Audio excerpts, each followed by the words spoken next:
మనం తెలంగాణ తెచ్చుకున్నదే నీళ్లు నిధులు నియామకాలు అనే అంశం పైన. గత ప్రభుత్వం నిరుద్యోగులను పక్కన పెట్టి నిరుద్యోగులకు ఇవ్వాల్సిన ఉద్యోగాలని పక్కన పెట్టిందని చెప్పేసి గతంలో అంటే 2023 అసెంబ్లీ ఎలక్షన్లలో నిరుద్యోగులందరూ ఏకమై కాంగ్రెస్ పార్టీని అధికారంలో తీసుకొచ్చారు. కాంగ్రెస్ పార్టీ అధికారంలోకి వస్తే మాకు 2 లక్షల ఉద్యోగాలు వస్తాయి, మా జీవితాలు బాగుపడతాయి అని చెప్పేసి నిరుద్యోగులు నమ్మారు. కానీ కాంగ్రెస్ పార్టీ ఏర్పడిన తర్వాత ఇప్పటి వరకు కేవలం ఒక 11,000 ఉద్యోగాలు తప్ప మిగిలిన ఇచ్చింది ఏం లేదని చెప్పేసి నిరుద్యోగులు పెద్ద ఎత్తున ఆందోళన చేస్తున్నారు. ధర్నా చౌక్ లో ధర్నాలు చేస్తున్నారు. సో మాట్లాడదాం, మనతో పాటు నిరుద్యోగి ఉన్నాడు. అన్న, ప్రభుత్వం 60,000 ఉద్యోగాలు ఇచ్చిందని చెప్తుంది, మీరేమో 11,000 ఉద్యోగాలు అంటున్నారు. అసలు ఏం జరిగింది ప్రభుత్వానికి మీకు? యాక్చువల్గా ఈ గవర్నమెంట్కి చెప్పాల్సింది ఏంటంటే, మీకు ఏ ఏ శాఖలో ఖాళీలు ఉన్నాయని చెప్పేసి మీరు ఫస్ట్ వెరిఫై చేసుకున్న తర్వాత ఈ శాఖ నుంచి ఇంత పోస్ట్ మేము ఇచ్చాము, ఈ శాఖ నుంచి ఇంత పోస్ట్ మేము ఇచ్చామని చెప్పేసి మీకు క్లారిటీ ఉండాలి కదా. అది లేకుండానే మేము 60,000 ఇచ్చినాం, 70,000 ఇచ్చినాం, 1,00,000 ఇచ్చినాం అంటే అదెలా అండి? మీరు ఇలా లేనిది పోనీ చెప్తున్నారు కదా. అలా చెప్పడం వల్ల మీ గవర్నమెంట్కి ఏం లాభం వస్తుంది? ఇప్పుడు మా ప్లేస్లో మీరు ఉండి ఆలోచిస్తే మీకు అర్థమవుతుంది. ఇప్పుడు మీకు ఒక సీట్ వచ్చింది, ఆ సీట్లో మీరు ఉన్నారు, మీకే ఏం హాయి ఉంది? ఏం లేదు కదా. మేము ఇంకా 2-3 సంవత్సరాల నుంచి ఇక్కడ ఉండి తినలేక, ఒక పూట తినలేక చదువుకొని ఎంతో కష్టపడుతూ స్టడీ హాల్ ఫీజు కట్టలేక, రూమ్ రెంట్ కట్టలేక మేము ఇక్కడ ఉంటుంటే మీరు ఆల్రెడీ ఉద్యోగాలు ఇప్పుడు ఉద్యోగాలు వద్దని చెప్పేసి నిరుద్యోగులు ర్యాలీ చేస్తున్నారని చెప్పి. నిజమేనా అది? ఉద్యోగాలు వద్దని నిరుద్యోగులు ధర్నా చేస్తున్నారు, నిజమేనా అది? అది ఎవ్వరు చేయలేదు. గౌరవనీయులు ముఖ్యమంత్రి గారు చెప్పేది ఒకటే మాట, మాకు ఉద్యోగాలు వద్దు, మీరు నోటిఫికేషన్ ఇవ్వద్దని చెప్పేసి మేము ర్యాలీ చేయలేదు. జస్ట్ ఏం చేశామంటే, మేము ఒకేసారి 2-3 నోటిఫికేషన్లు వచ్చారు, దానికి కొంచెం ఎక్స్టెండ్ చేయమని చెప్పేసి మీకు ఒక ప్రపోజల్ లాగా మేము ర్యాలీ చేసాం. కానీ మాకు ఉద్యోగాలు వద్దు, ఉన్న ఉద్యోగాలే సరిపోయింది అని చెప్పేసి ఇప్పుడు ర్యాలీ చేయలేదు. దీనికి ఈ మాటను మేము చాలా తీవ్రంగా ఖండిస్తున్నాం. ఎందుకంటే ఒక నిరుద్యోగి ఇంతలా తప్పిస్తున్నాడంటే దాని వెనకాల చాలా కష్టం ఉందని అర్థం. అదే మీరు అధికారం రాకున్నప్పుడు ఒక విధంగా, వచ్చిన తర్వాత ఒక విధంగా మాట్లాడడం ఇది సహజం కాదు. మీకు కూడా ఉన్నారు కదా, మీ అయిన వాళ్ళు ఉన్నారు కదా, వాళ్ళని అడగండి, చెప్తారు వాళ్ళు. ఏమనంటే ఈ నోటిఫికేషన్లు పడక నిరుద్యోగులు అందరూ అశోక్ నగర్ ఖాళీ చేసి వెళ్ళిపోతున్నారట, నిజమేనా మరి? అవును కదా బ్రో, అవును కదా మీడియా వాళ్ళు. అవును, మరి ఎన్ని సంవత్సరాలు కట్టగలం? మాలాంటి పేదవాళ్ళు, మాలాంటి మిడిల్ క్లాస్ వాళ్ళే కేవలం గవర్నమెంట్ ఉద్యోగాల కోసం పోరాడతాం, వాళ్ళ కోసం ప్రిపేర్ అవుతాం. అంతేగాని మీలాంటి ఉన్న వాళ్ళు ఎందుకు గవర్నమెంట్ ఉద్యోగాలకు వస్తారు? ఏదో ప్రైవేట్ సెక్టార్లో, హై సెక్టార్లో వెళ్ళిపోతారు. మాలాంటి నిరుద్యోగులు మేము ఈ స్థానంలోకి వస్తే మా జీవితాలు మారుస్తాయి, మా కుటుంబం ఒక ఆశలోకి వెళ్తుందని చెప్పేసి మేము దీనికోసం తప్పిస్తాం. కానీ మీరు ఎందుకు చేస్తారండి ఇలాని? మీ ఉన్నాళ్ళు ఒక 10 కోట్లు 50 కోట్లు పెట్టి ఎక్కడో ఎమ్మెల్యేలు ఎంపీలుగా గెలుస్తారు. మేము ఎక్కడ గెలవగలం? తినడానికి తిండి లేదు మాకు. మా అమ్మనాన్న కష్టపడితే కానీ మాకు రెక్క ఆడదండి. వాళ్ళు పంపిస్తేనే తప్ప మాకు ఇక్కడ రెంట్ కట్టడానికి కనీసం ఒక 500-600 కూడా ఉండదు. మొన్న ముఖ్యమంత్రి గారు వాడికి వచ్చారు కదా, ఉస్మానియా యూనివర్సిటీకి వచ్చినాక ఒకటి స్టేట్మెంట్ కూడా ఇచ్చిండు, ఉద్యోగాలు ఇస్తామని. ఎందుకు మరి ఇది అంత ఆందోళన మీకు? అయితే యాక్చువల్గా ముఖ్యమంత్రి గారు ఒక యూనివర్సిటీకి వచ్చిండు. నేను కూడా యూనివర్సిటీ స్టూడెంట్నే, యూనివర్సిటీలోనే ఉన్నప్పుడు కూడా. అయితే మాకు స్టూడెంట్ వాళ్ళకి పాస్ ఇచ్చారు, ఎంట్రీ పాస్. ఆ పాస్ ఇచ్చిన తర్వాత ఎలో చేయాలా లేదా? ఆ పాస్ ఇచ్చిన తర్వాత కూడా ఎలో చేయలేదు. ఏం గవర్నమెంట్ అండి ఇది? ఏం గవర్నమెంట్? మేము నిరుద్యోగికి రాలేదు అక్కడ, జస్ట్ మిమ్మల్ని చూడ్డానికి వద్దామని చెప్పేసి అనుకున్నాం అని కష్టపడి చెప్పేసి మా ఐడి కార్డులు ఇచ్చి మేము రాపించుకున్నాం. ఏమని? పలానా సమావేశం మేము వస్తామని చెప్పేసి రాపించుకున్నాం. అక్కడ కూడా రానియకుండా చేసారు. ఏం గవర్నమెంట్ అయ్యేది? అక్కడ కూడా చెప్పారు మీరు నిరుద్యోగ ఇలా అని, గవర్నమెంట్ ఉద్యోగాలు ఇస్తాము, ఇచ్చిన ఉద్యోగాలు ఇలా అని చెప్పేసి. అదంతా మంచి పద్ధతి కాదు. ముఖ్యమంత్రి గారు, మీరు ఏదైతే ఉందో ఒక 6-5 నెలలో లేకుంటే ఈ లోకల్ బాడీ ఎలక్షన్స్ ముందు ఏదో ఒకటి హామీ ఇవ్వండి. ఇవ్వకన్నా ముందే మీరు ఎలక్షన్స్కి వెళ్తే ఈ గవర్నమెంట్ మాత్రం కొల్లాప్స్ అవుతుంది. బెదిరిస్తున్నారా గవర్నమెంట్? బెదిరిస్తడం కాదు, మాకు ఆవేదన అనేది మేము వ్యక్తపరుస్తున్నాం. అంతేగాని మిమ్మల్ని ఏదో ఇప్పుడు ఎవ్వరు కోరుకోరండి ఫలానా గవర్నమెంట్ నాశనం కావాలని చెప్పేసి ఏ ఉద్యోగి నిరుద్యోగి కోరుకోడు. అలా ఎవ్వరు చేయలేరు. మేము ఏం చేస్తున్నామంటే మా ఆవేదనని మేము వ్యక్తపరుస్తున్నాం. దీనికి మీరు అనువుగా కట్టుబడి ఉండి ఏదో ఒక నోటిఫికేషన్ జారీ చేసిన తర్వాత మీరు ముందు ఎలక్షన్స్కి వెళ్తే బాగుంటుంది. అంతేగాని ఏ నోటిఫికేషన్ ఇవ్వకుండా ఏమవుతుంది, మేము ఇచ్చిన నోటిఫికేషన్ వద్దని చెప్పేసి మీరు చెప్తున్నారని చెప్పేసి ఏదైతే అపోహలు మీరు సృష్టిస్తున్నారో అలా చేస్తూ ఎలక్షన్స్కి వెళ్తే మాత్రం ఎక్కడ కూడా కాంగ్రెస్ రాదు. ఆల్రెడీ పట్టణాల్లో గ్రామాల్లో కాంగ్రెస్ మీద వ్యతిరేకత ఉంది. దానికి మా సహాయం తోడైతే మీ గవర్నమెంట్ కొలాప్స్ అవుతుంది. అలా పరిస్థితి తెచ్చుకోకండి. నిరుద్యోగులందరూ ఏకమై కాంగ్రెస్ పార్టీని ఓడించడానికి ప్రయత్నం చేస్తారా? ఓడించడం కాదు, ఇంకా 50 సంవత్సరాల దాకా ఈ తెలంగాణ గడ్డ మీద కాంగ్రెస్ కనపడకుండా కూడా చేయగలం. కానీ అలా మీరు తెచ్చుకోకండి సార్. ఎందుకంటే ఇప్పుడు ఏ గవర్నమెంట్ ఉన్నా డెమోక్రసీగా నడుస్తున్నప్పుడు అది మంచిగా చేయాలని చెప్పేసి కోరుకుంటాం, కానీ అది తప్పుగా చేయాలని చెప్పేసి మేము కోరుకోం. ఇది మేము హెచ్చరిస్తున్నామో ఖండిస్తున్నామో అని చెప్పేసి మీకు అర్థం కావాలి. మేము చెప్తే అర్థమయ్యే స్థితిలో మీరు కాదు. మీరు చాలా పెద్ద పొజిషన్లో ఉన్నారు. తలుచుకుంటే మేము కూడా కాగలం, కానీ మాకంత ఫైనాన్షియల్ సపోర్ట్ ఉండదు. అందుకనే మీరైతే ముందుగా ఒక 5-6 నెలల్లో ఫస్ట్ ఎలక్షన్స్ కన్నా ముందు నోటిఫికేషన్ జారీ చేయండి. ఆ గెజెట్ ని చూసిన తర్వాత సరే మీరు ఏదైనా హామీ ఇవ్వండి, కానీ లేనిపోని మాటలు చెప్పేసి మమ్మల్ని మాత్రం బుగ్గిపాలు చేయకండి. ఇదని మేము కోరుతున్నాం. అదే కానీ మీ గవర్నమెంట్ మీద మాకు వ్యతిరేకత ఏం లేదు. మీ వ్యతిరేకత కోసం మీరు తెచ్చుకోకండి. కావాలంటే మేము చేస్తాం వ్యతిరేకత. నువ్వు ఇవ్వకుంటే చూడండి, రేవంత్ గారు ముఖ్యమంత్రి గారు మీరు ఇవ్వకుంటే ఎలక్షన్స్ ముందు మీరు నోటిఫికేషన్ ఇవ్వకుంటే పరిణామాలు చాలా తీవ్రంగా ఉంటాయి. ఇక్కడ గన్ పార్క్ కాదు, అక్కడ అసెంబ్లీ కాదు, ఇక్కడ సెక్రటరియట్ కాదు, అక్కడ శ్రీకాంతాచారి స్టాచ్యూ దగ్గర కాదు, ఇక్కడ ఉస్మానియా కాదు, ఇటు పోతే కుక్కటపల్లి కాదు, ఇక్కడ పోతే దిల్సునగర్ కాదు, చిక్కడపల్లి కాదు, చిక్కడపల్లి లైబ్రరీ కాదు, అశోక్ నగర్ కాదు, అశోక్ నగర్ స్టీల్ బ్రిడ్జ్ కాదు, అన్ని బంద్ అవుతుంది. బంద్ చేసి చూపిస్తాం ఇవ్వకుంటే అని చెప్పేసి ఈ సమావేశంలో చెప్తున్నాం. అంటే మీ నిరుద్యోగులందరూ ఒక పార్టీ ముసుగులో ప్రభుత్వం పైన విషం జల్లే ప్రయత్నం చేస్తున్నారని కూడా పెద్ద పెద్ద వాదనలు వస్తున్నాయి. దయచేసి ఇలాంటి అపోహాలు మీరు ఎవ్వరు తెచ్చుకోకండి సార్. ఏ పార్టీ వాళ్ళు సరే, ఇప్పుడు వేరే పార్టీ వాళ్ళు ఉన్నారు, వాళ్ళు తెచ్చి గవర్నమెంట్ జాబ్ ఇవ్వగలరా? ఇవ్వలేరు కదా. వాళ్ళ కోసం మేము ఎందుకు పనిచేస్తాం? మా హక్కు కోసం, మా ఉద్యోగం కోసం మేము రేపు జీవితంలో ఏదో ఒకటి అవ్వాలని చెప్పేసి మేము తప్పిస్తున్నాం. కానీ వేరే పార్టీ వాళ్ళు ఏదో మాకు సపోర్ట్ చేసి పైకి నెడుతున్నారని చెప్పేసి మీ మీద విపక్షత కాదు.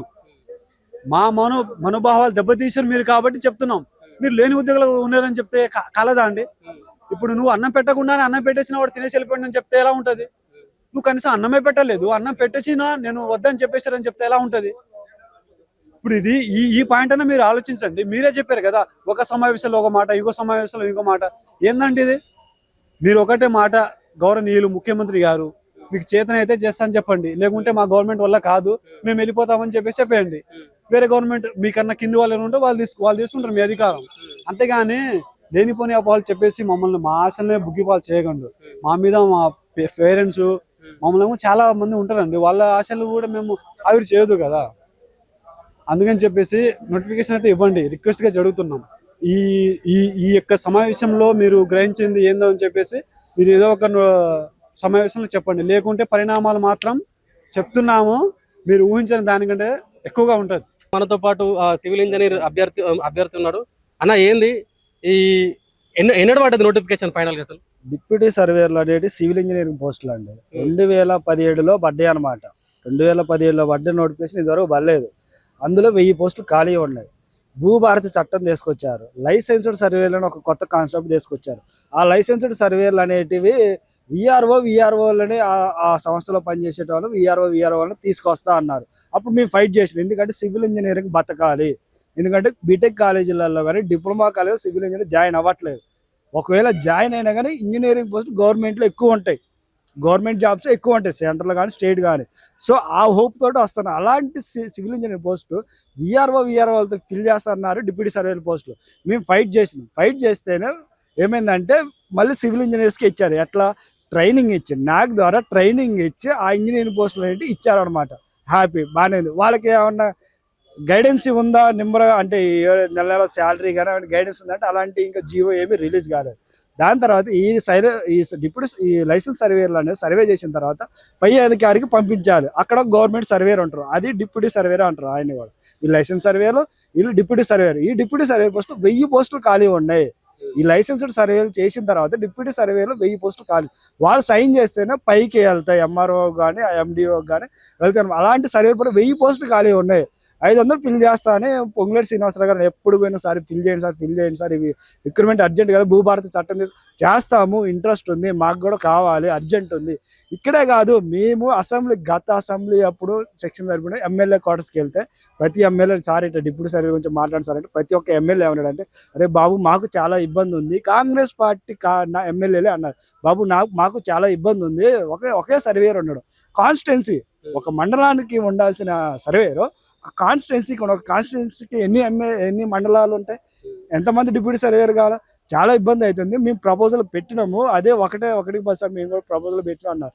కానీ గవర్నమెంట్ నిమ్మక నీరెత్తినట్టు ఉండి ఇప్పటి వరకు భూభారతి చట్టాన్ని అమలులోకి తీసుకొచ్చినా కూడా ఒకవేళ ఈ నోటిఫికేషన్ ఇప్పటి వరకు భర్తీ చేయలేదు. ఒకవేళ అంటే దీనివల్ల ఏమైనా ఎఫెక్ట్ జరిగే అవకాశం ఉంటుందా? ఖచ్చితంగా జరుగుతుంది. లైసెన్స్ సర్వేర్ లేకపోతే అన్నదమ్ములు కొట్టుకు సాస్తారండి. కరెక్ట్గా సర్వేర్ చేయకపోతే చేసేది సివిల్ ఇంజనీర్, ఆ పోస్టులు టెక్నికల్ పోస్టులు చేసే సివిల్ ఇంజనీరింగ్.